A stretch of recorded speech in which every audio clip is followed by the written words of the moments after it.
Okay, so let's sit down and talk about how to mistake-proof your email. There's nothing worse than you sitting down, you take the time. Obviously, you can use the template that I've given you as far as how to write an actual good email than 10 minutes or less.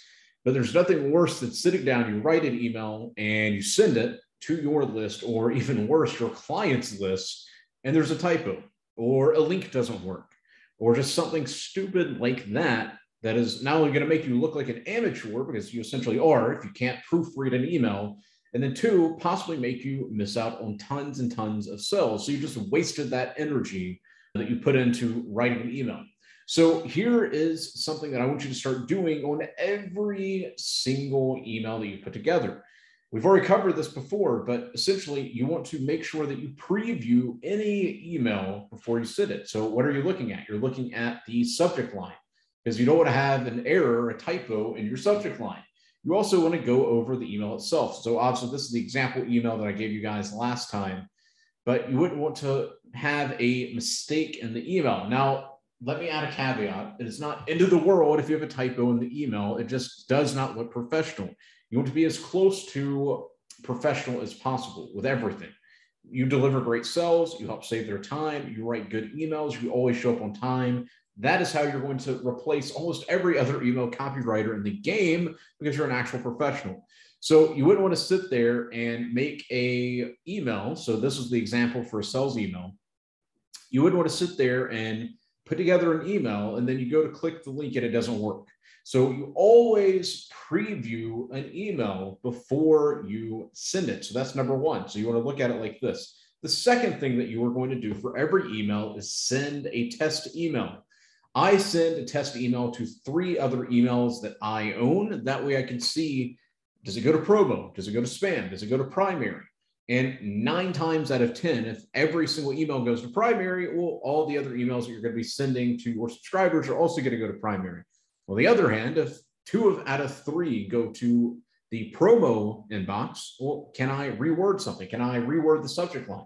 Can I reword something within the email? Maybe I mentioned make money online or some word that triggers the AI. Maybe I triggered the AI and that's why it's happening. Can I reword that?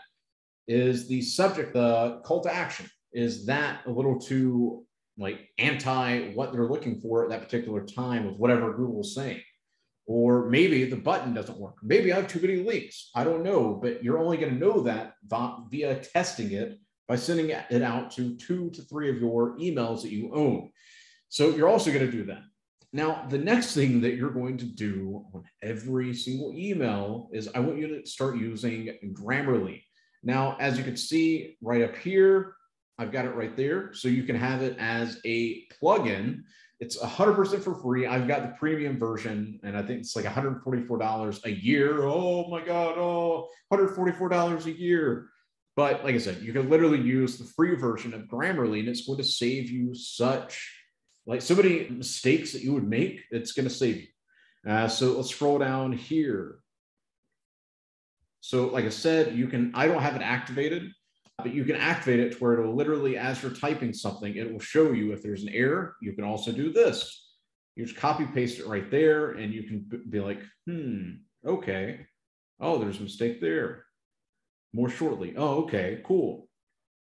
Oh, okay, let me just write out 5. And it explains exactly what you should do and why you should do it.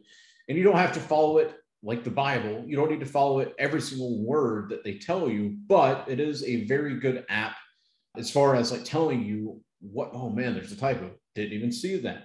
So every email before you send it, run it through Grammarly, because once again, you don't want to be an amateur in this game, because amateurs get replaced. You want to be a professional in the email copywriting game. So before you send an email to your list, your client's list, always run it through Grammarly, preview the email, and also send it to 3 other emails that you own. And that way you can kind of gauge, is it going to promo? Is it going to primary? Is it going to spam? Okay, how can I fix that? That way you don't send an email and then instead of getting a 60% open rate, it gets like a 20 or 30% open rate, which isn't completely trash, but obviously you want to get as high up as possible. And a lot of that can be prevented by you just taking the extra time to run it through Grammarly, preview the email. And then the third is actually just sending the email to 3 of your emails via just literally sending a test email. So do that. That is how you mistake proof your email list.